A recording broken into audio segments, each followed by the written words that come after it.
grafis gitu ya, berpikir logik gitu ya, daya nalar, itu yang akan muncul di dalam tes-tes kita. Jadi di dalam proses pembelajaran kita pun, kita harus menyediakan layanan yang membuat tumbuhnya kemampuan literasi dan numerasi, Bapak Ibu ya. Bagaimana caranya? Itu ada di platform Merdeka Mengajar. Untuk itu Bapak Ibu, sekolah-sekolah kita kalau bisa, ini karena ini bukan paksaan ya Bapak Ibu, ikutlah program kurikulum merdeka.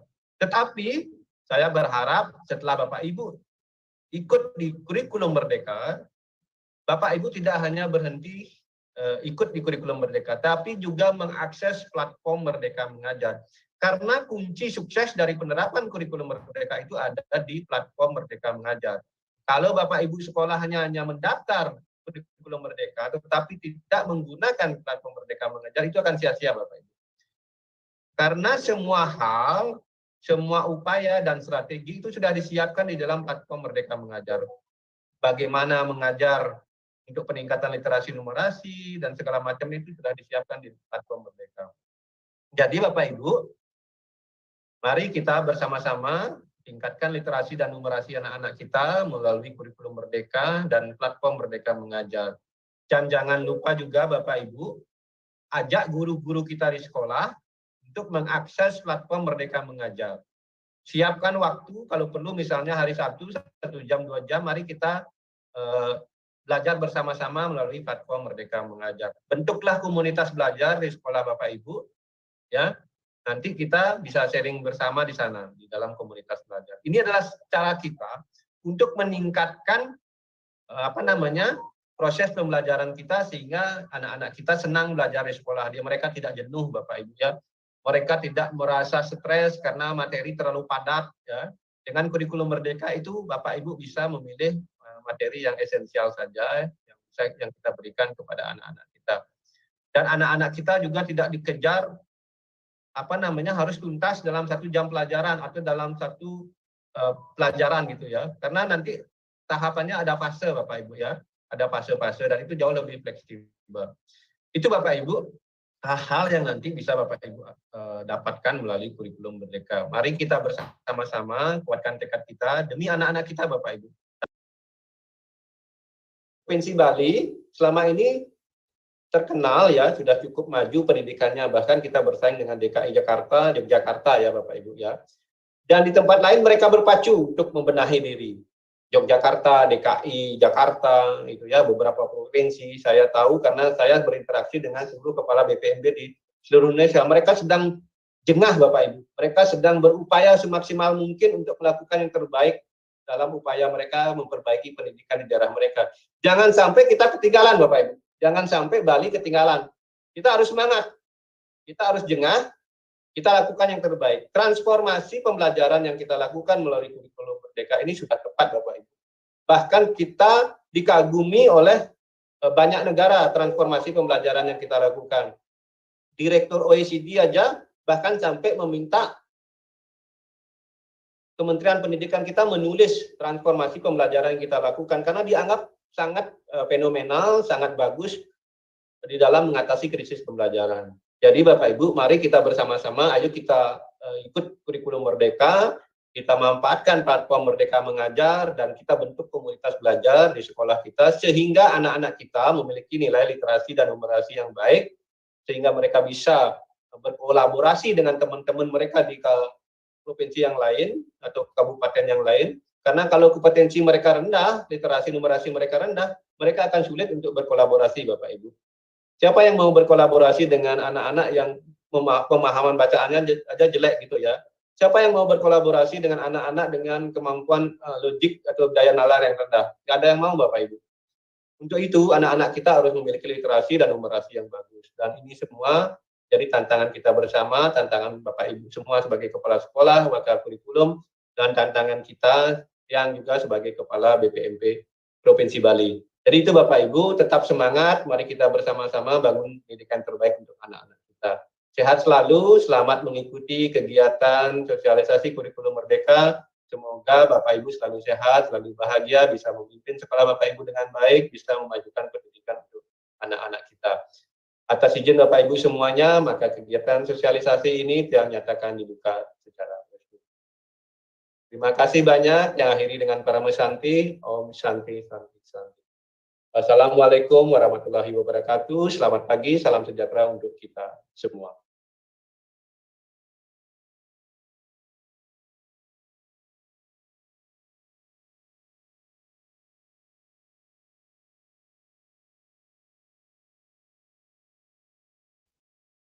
Terima kasih kepada Bapak Kepala atas arahan dan sambutannya.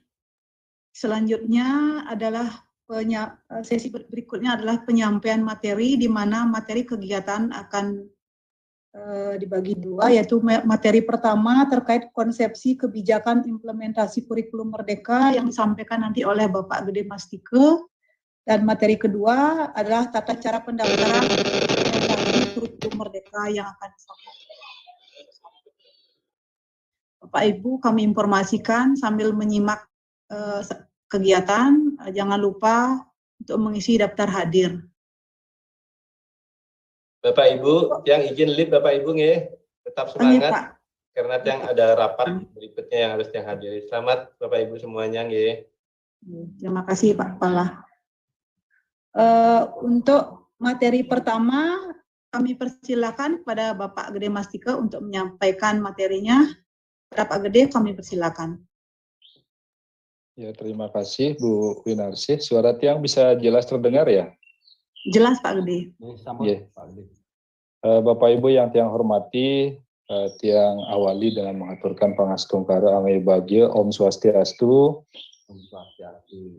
Selamat pagi, Assalamualaikum warahmatullahi wabarakatuh. Salam sejahtera bagi kita semua. Salam sehat Bapak Ibu. Semoga Bapak Ibu yang hadir di ruang virtual ini senantiasa diberikan waranugraha kesehatan sehingga bisa melaksanakan aktivitas kegiatan kita sehari-hari.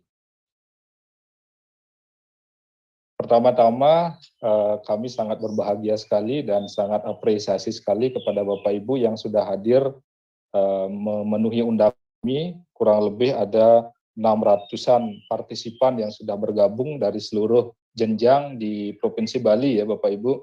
Luar biasa sekali. Dan sebelum saya nanti melanjutkan untuk memberikan informasi terkait dengan kurikulum merdeka, potensi-potensi yang dimiliki dan bisa dikembangkan ketika Bapak Ibu nanti mengimplementasikan kurikulum merdeka di satuan pendidikannya masing-masing. Ya, kalau tadi Bapak Kepala BPMP menyampaikan dapat 100 pantun katanya gitu, Tiang tadi coba boleh nggak Tiang minta 2 pantunnya Pak Kepala gitu, Tiang dikirimkan niki dan Bapak Ibu Tiang sampaikan niki ya. Pantun karena Tiang juga belum mahir sekali untuk buat pantun Bapak Ibu ya. Niki, pohon durian bertumbuh lebat ya. Niki karena Tiang suka durian jadi temanya durian dulu Bapak Ibu ya. Pohon durian bertumbuh lebat, bunganya putih menari di tiup angin. Selamat datang Bapak Ibu Kepala Sekolah, Bapak Ibu Guru yang hebat.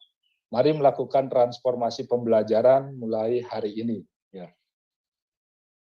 Luar biasa Bapak Ibu, ya hari ini adalah awal yang baik untuk Bapak Ibu semua yang hadir dan kami meyakini Bapak Ibu yang hadir pasti memiliki niat, ya niat dan juga pastinya memiliki hati untuk hati yang tergerak, ya hati yang tergerak untuk bergerak bersama-sama melakukan transformasi pembelajaran. Ya. Nah, satu lagi nih Bapak Ibu, ya karena Tiang teringat dengan Pura Besakih yang saat ini sedang ditata oleh Bapak Gubernur kita, ya, jadi akan sangat cantik sekali dan sangat indah sekali nanti jadinya ya, nanti kalau sudah selesai penataannya. Pura Besakih semakin menawan, ditata kembali dengan ketulusan. Untuk melakukan transformasi pembelajaran, kurikulum merdeka menjadi salah satu jawabannya Bapak Ibu. Ya, itu yang bisa Tiang sampaikan sebagai pembuka kehadapan Bapak Ibu semua, kepada Bapak Ibu semua, dan selanjutnya mari kita gunakan waktu yang tersisa, kurang lebih ada 150 menit nanti akan disampaikan 2 informasi ke hadapan Bapak Ibu. Yang pertama terkait dengan kebijakan kurikulum Merdeka dan platform Merdeka Mengajar, dan yang kedua nanti akan disampaikan tata cara pendaftaran kurikulum Merdeka, implementasi kurikulum Merdeka Mandiri di satuan pendidikan untuk tahun ajaran 2023-2024.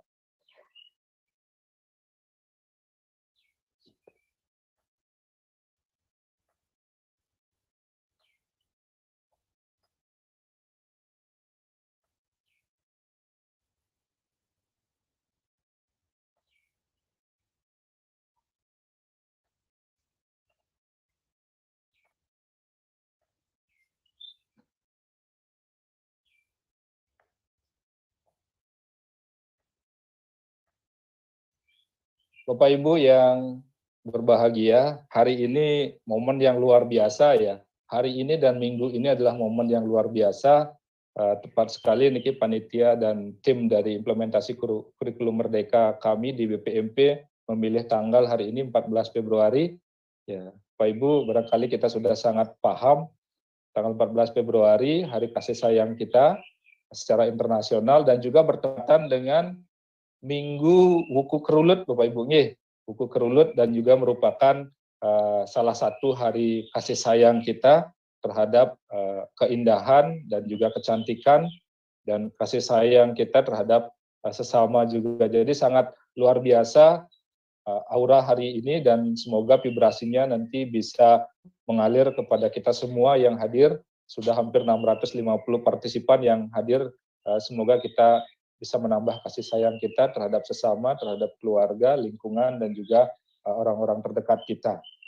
Jadi saya akan memberikan informasi ke hadapan Bapak Ibu. Nanti tentunya Tiang berharap kita bisa melakukan banyak diskusi terkait dengan kurikulum Merdeka dan juga tata cara pendaftarannya. Yang terutama tata cara pendaftaran sehingga Bapak Ibu bisa berpartisipasi untuk melaksanakan kurikulum Merdeka secara mandiri di satuan pendidikan.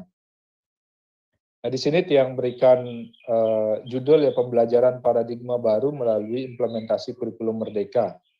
Nah, di sini pertama Tiang ingin memperkenalkan diri, ya, ampura Bapak Ibu, Tiang nyina yang dewek dumun pada Bapak Ibu yang barangkali belum kenal dengan Tiang dan juga jarang berkesempatan untuk Tiang bisa bertemu dengan Bapak Ibu.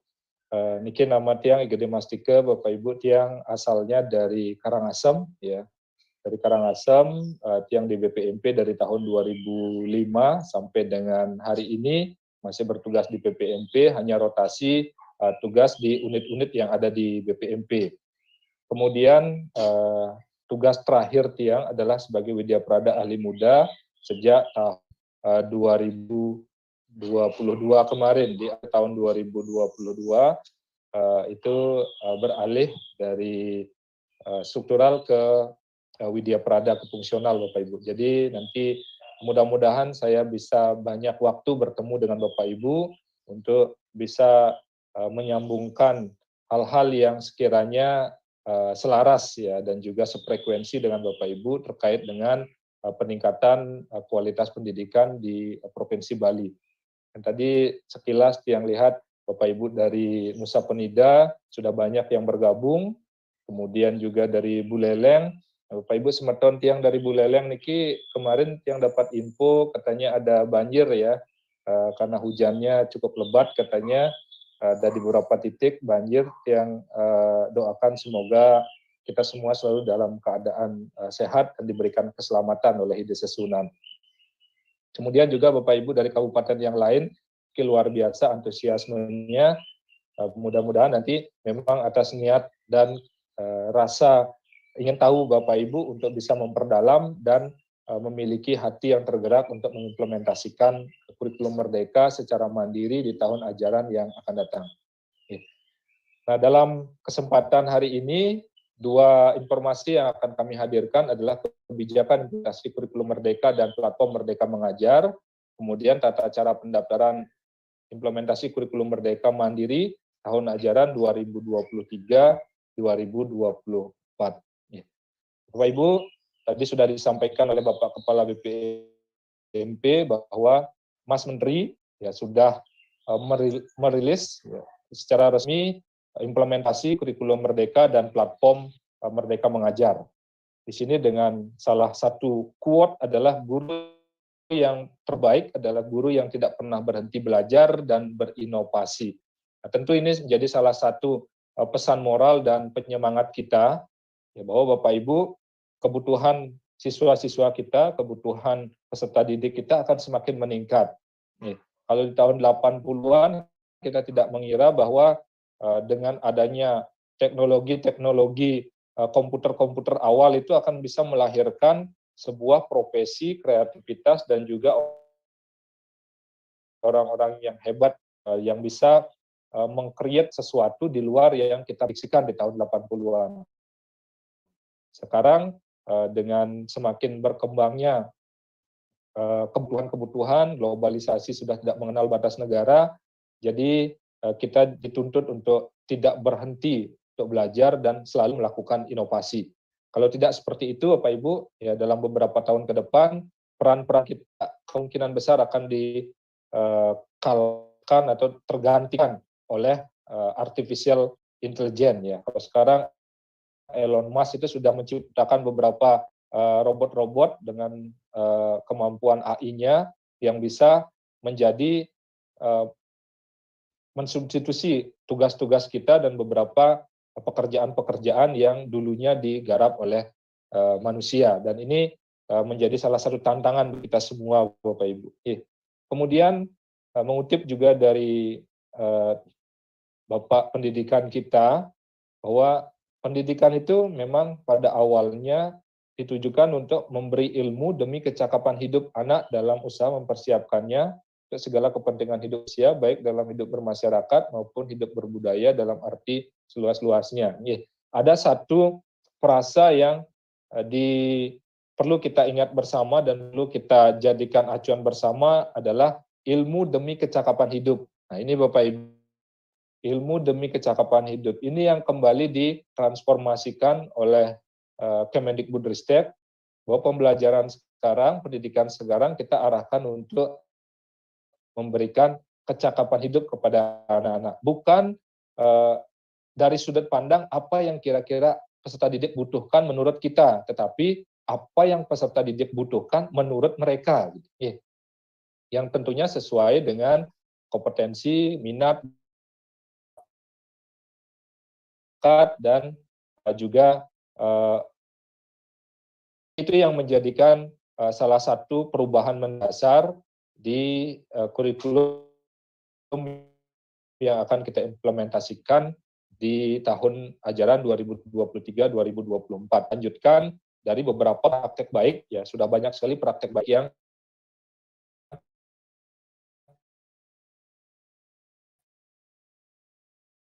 kita hasil 2022 secara masif oleh sekolah-sekolah yang melaksanakan secara mandiri.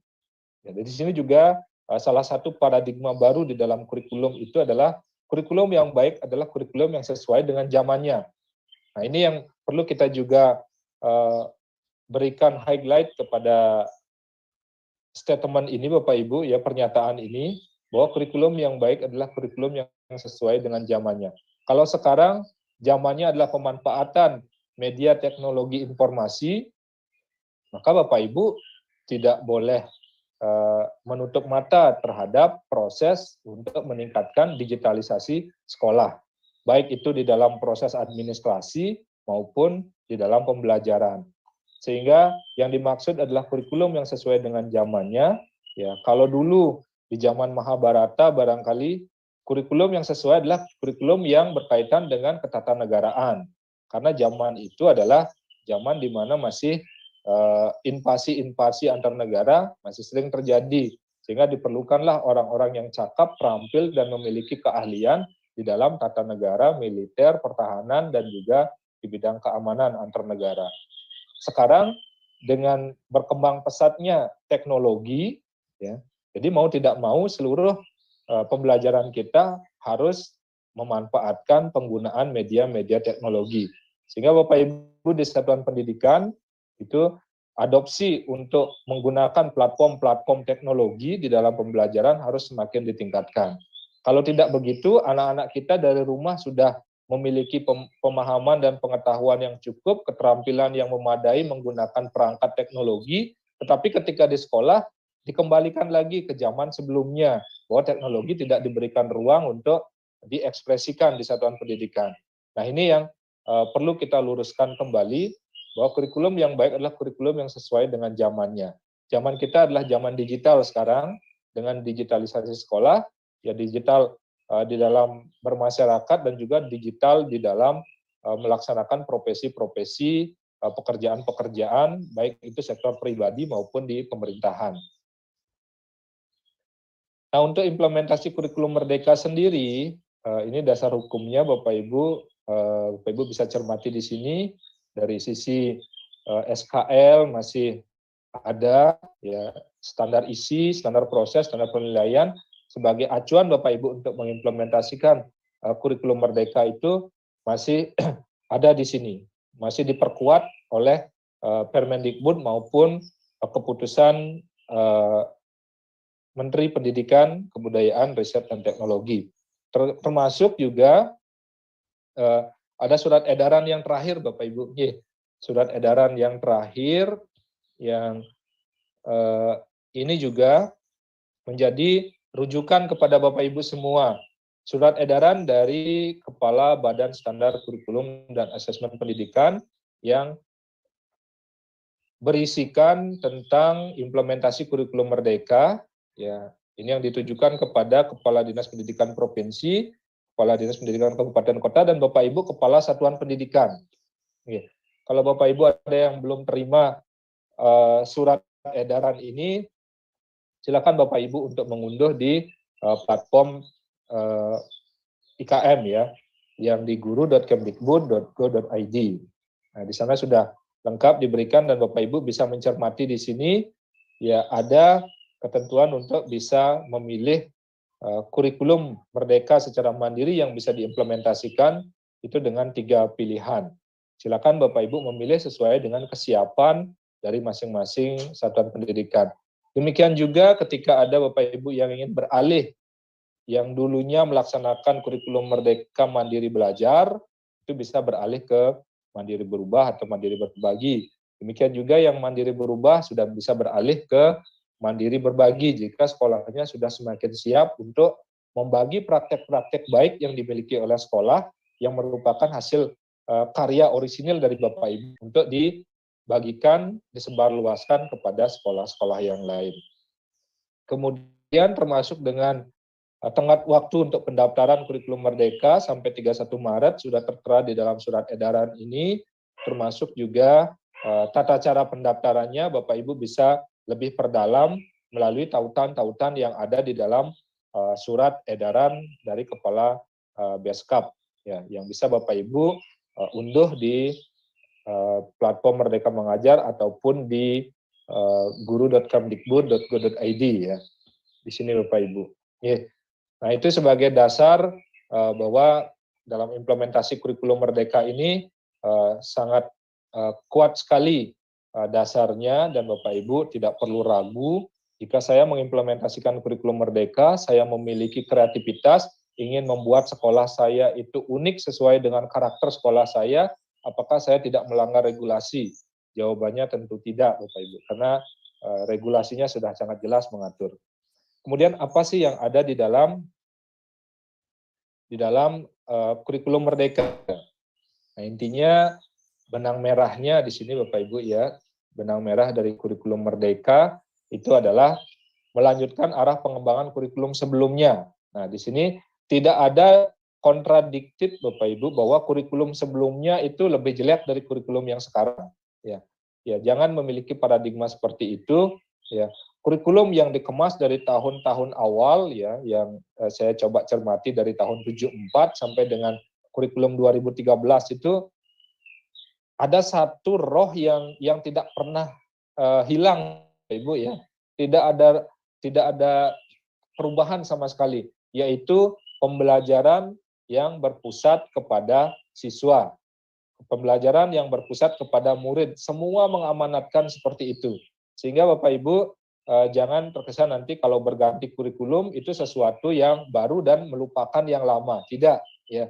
Di kurikulum Merdeka ini itu ruang untuk berkreasi lebih luas, dan kita kembali ke konsep yang tadi yang disampaikan oleh Bapak Pendidikan kita, bahwa ilmu itu, pendidikan itu untuk kecakapan hidup, ya.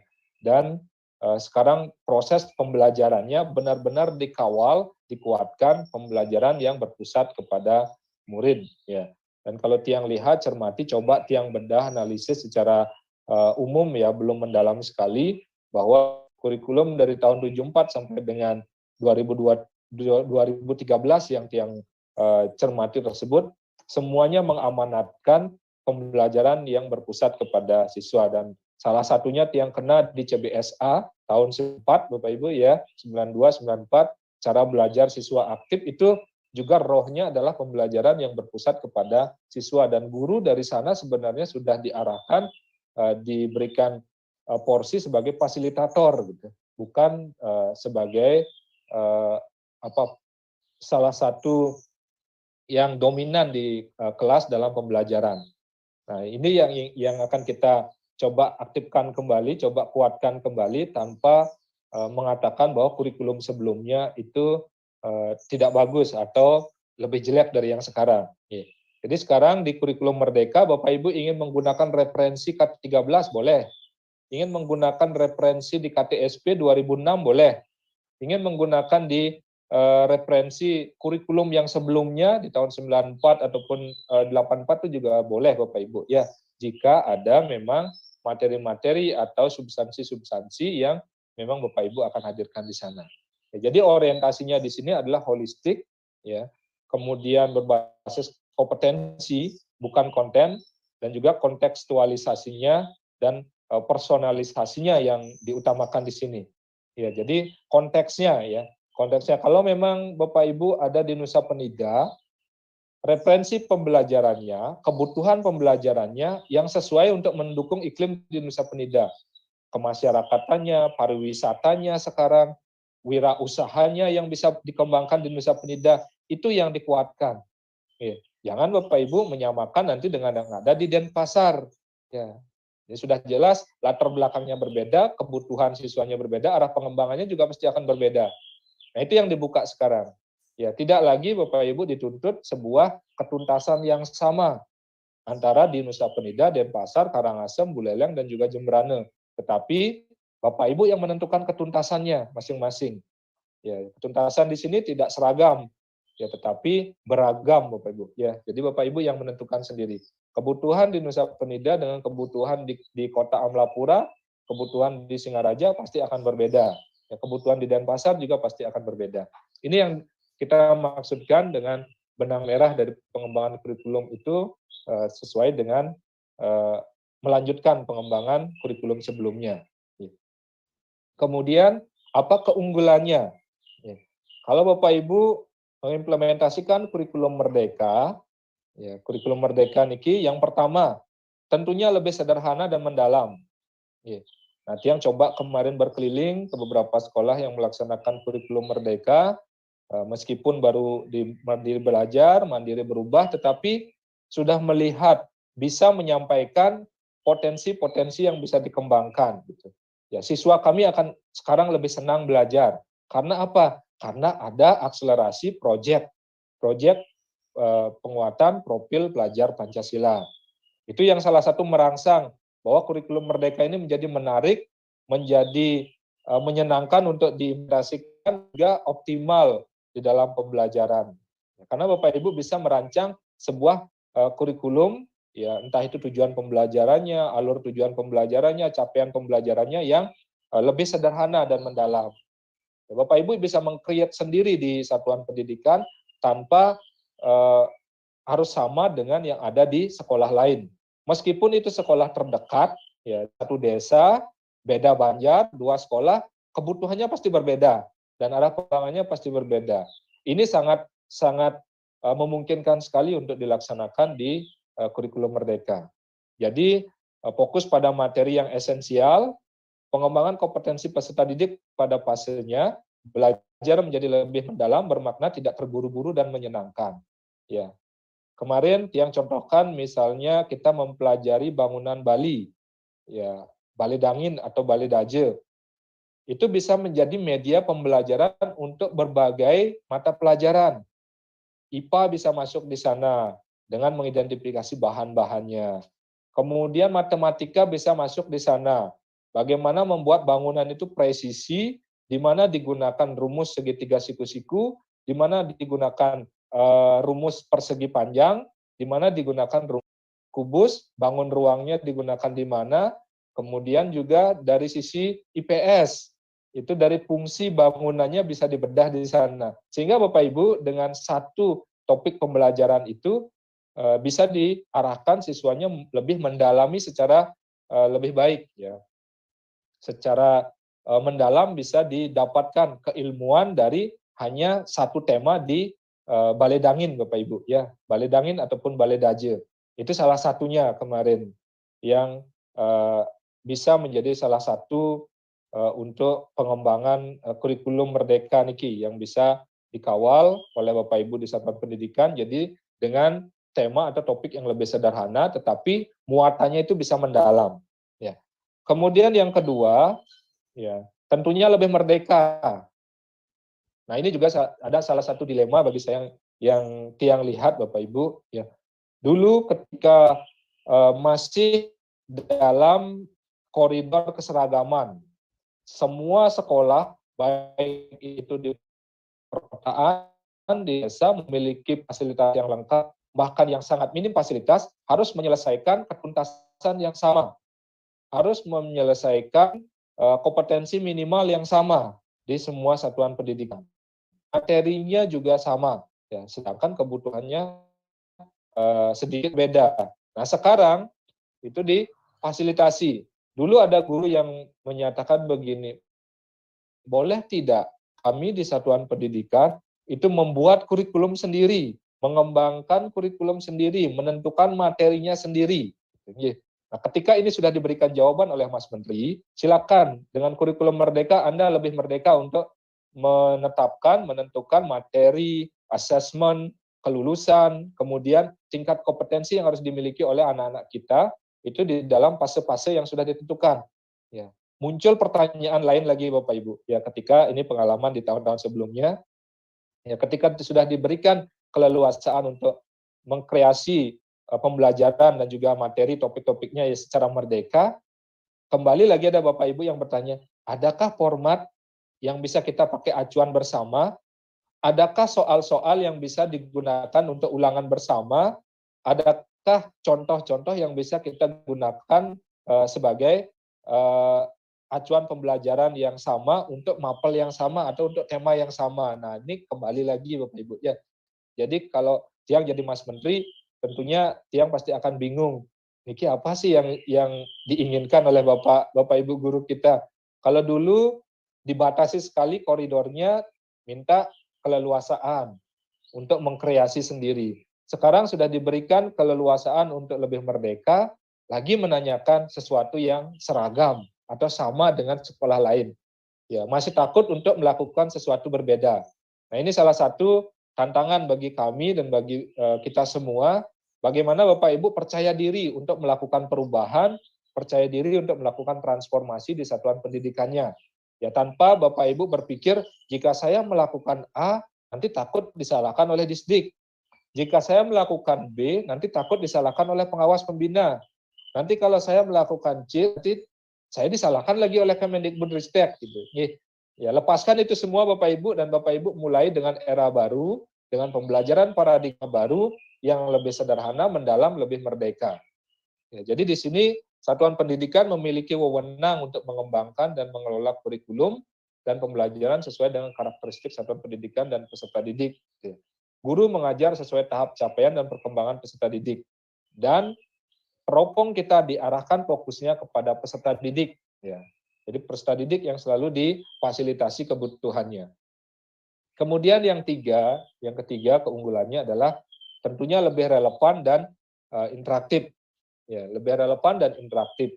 Ini juga pembelajaran yang salah satunya melalui kegiatan proyek, ya, memberikan kesempatan lebih luas kepada peserta didik untuk secara aktif mengeksplorasi isu-isu aktual, misalnya isu lingkungan, kesehatan, dan lainnya untuk mendukung pengembangan karakter dan kompetensi profil pelajar Pancasila.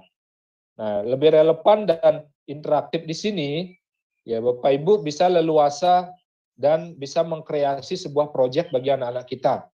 Yang tentunya proyek itu, ya mohon dicatat Bapak Ibu, mohon diberikan tanda kapital, bold, ya cetak tebal, bahwa proyek penguatan profil pelajar Pancasila tidak semata-mata berorientasi kepada produk. Ya, ini berbeda sekali dengan yang dilaksanakan di proyek based learning. Ya. Ini sangat berbeda Bapak Ibu. Jadi nanti ketika Bapak Ibu menggarap proyek penguatan profil pelajar Pancasila, ya untuk bisa mengawal pembelajaran yang lebih relevan dan interaktif, mohon keluar dari koridor project based learning, bahwa produk itu bukan sebagai tujuan utama, ya, tetapi proses, ya, proses untuk bisa membiasakan 6 dimensi yang ada di dalam profil pelajar Pancasila. Ya, selanjutnya Bapak Ibu, ya di sini bahwa kurikulum Merdeka memiliki beberapa karakteristik utama, menambahkan yang tadi, ya, pembelajarannya berbasis proyek untuk pengembangan soft skill dan karakter. Ini 6 dimensi di profil pelajar Pancasila, fokus pada materi esensial, ya, fleksibilitas bagi guru untuk melakukan pembelajaran yang sesuai dengan kemampuan murid. Ya. Misalnya kalau di Nusa Penida, bagaimana membuat proyek untuk menghadapi atau menyelesaikan isu tentang lahan kering, kemudian keterbatasan air, dan juga ada dampak dari pariwisata yang sedang berkembang. Tentunya akan berbeda dengan yang dilakukan misalnya di Kabupaten Gianyar, ya. Kabupaten Gianyar di misalnya Kecamatan Tegalalang, ada Tampak Siring. Tentunya akan berbeda karena karakternya berbeda, ya, background-nya juga berbeda, tentunya akan menghasilkan sesuatu yang unik di sana. Jadi fleksibilitas itu yang dimaksudkan, bahwa Bapak Ibu bisa melakukan pembelajaran sesuai dengan kemampuan murid dan melakukan penyesuaian dengan konteks dan muatan lokalnya. Kalau di Tampak Siring ada potensi perkebunan yang sangat luas, kemudian ada potensi juga air gitu ya, tentang perairan, bagaimana bisa membuat proyek misalnya konservasi sumber-sumber mata air yang ada di Tampak Siring. Gitu. Nah, tentu akan berbeda dengan yang di Nusa Penida kan. Di Nusa Penida bagaimana mengatasi krisis keterbatasan air.